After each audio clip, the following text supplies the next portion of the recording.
Hello friends, welcome to Sri Tamil channel. இன்றைக்கி நம்ம பார்க்க போகிறது ஒரு டேஸ்டான வித்தியாசமான ஈவினிங் ஸ்நாக் ரெசிபி. ஒரு கப் ரவை இருந்தால் கண்டிப்பாக ஒரு முறை இந்த மாதிரி செஞ்சு பாருங்கள். டேஸ்ட்டு பார்த்திங்கன்னா அட்டகாசமாக இருக்கும். ஒரு முறை செஞ்சிங்கன்னா கண்டிப்பாக அடிக்கடி செய்வீங்க.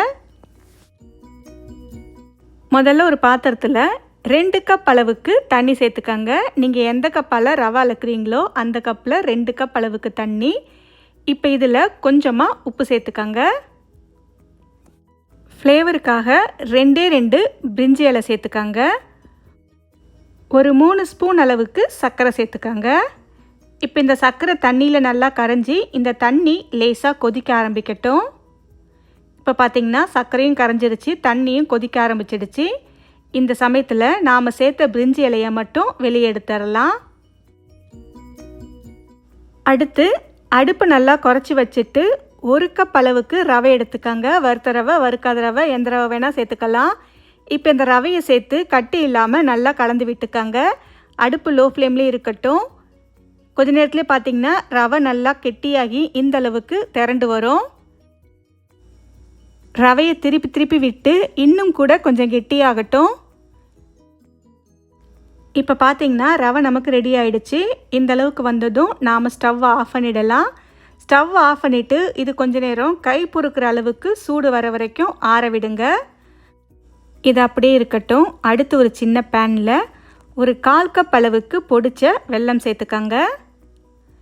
இப்போ இது கூட ஒரு 2 டேபிள் ஸ்பூன் அளவுக்கு மட்டும் தண்ணி சேர்த்து வெல்லம் லேசாக கரையிற வரைக்கும் கலந்து விட்டுட்டே இருங்க. தண்ணி அதிகம் சேர்க்க வேணாம், 1-2 டேபிள் ஸ்பூன் சேர்த்தாலே போதும். இப்போ பார்த்திங்கன்னா வெல்லம் லேசாக கரைஞ்சி வந்துடுச்சு. இந்தளவுக்கு வெல்லம் கரைஞ்சி கட்டியானதுக்கப்புறமா ஒரு கப் அளவில் தேங்காய் துருவல், நீங்கள் எந்த கப்பால் ரவை அளந்தீங்களோ அதே கப்பில் 1 கப் அளவுக்கு தேங்காய் துருவல் சேர்த்துக்கங்க. இப்போ இந்த தேங்காய் துருவலை வெல்லத்தோடு சேர்த்து நல்லா கலந்து விட்டுக்கங்க. வெல்லமும் தேங்காய் துருவலும் நல்லா கலந்து வந்துடுச்சு. அடுத்து இதில் 1 ஸ்பூன் அளவுக்கு சர்க்கரை சேர்த்துக்கங்க.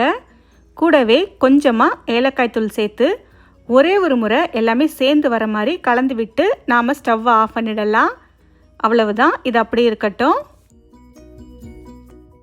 அடுத்து கையில் லேசாக எண்ணெய் தடவிட்டு நாம் ரெடி பண்ணி வச்ச ரவையை கை பொறுக்கிற அளவு சூடு வந்த உடனே இந்த மாதிரி நல்லா சாஃப்டாக அழுத்தி பிசைஞ்சு எடுத்துக்கங்க. இப்போ பார்த்தாலே தெரியும் உங்களுக்கு, நல்லா அழுத்தி பிசைஞ்சு எடுத்தாச்சு கட்டி இல்லாமல். இப்போ இதிலேருந்து கொஞ்சமாக மாவு எடுத்து இந்த மாதிரி ஒரு சின்ன உருண்டையாக உருட்டி எடுத்துக்கங்க. நாம் கொழுக்கட்டைக்கு செய்கிற மாதிரியே அதே மாதிரி லேசாக அழுத்தி விட்டு இந்த மாதிரி லேசாக கையாலே அழுத்துனா உங்களுக்கு நல்லா பரவலாக வரும், கொஞ்சம் கூட வெடிப்பு இல்லாமல். இந்தளவுக்கு வந்ததும் இப்போ இதில் நாம் கலந்து வச்ச பூரணத்தை 1 டேபிள் ஸ்பூன் அளவுக்கு உள்ளே வச்சு கொழுக்கட்டைக்கு பிடிக்கிற மாதிரியே மேல் பக்கம் லேசாக கவர் பண்ணுற மாதிரி அழுத்தி விட்டு உருண்டையாக பிடிக்காமல் இந்த மாதிரி கொஞ்சம் தட்டையாக அழுத்தி எடுத்துக்கங்க. கொஞ்சம் கூட வெடிப்பு இல்லாமல் எல்லா பக்கமும் ஒரே மாதிரி அழுத்தி விட்டுக்கலாம். அவ்வளவுதான், இதே மாதிரி எல்லா மாவையும் உருட்டி எடுத்துக்கங்க.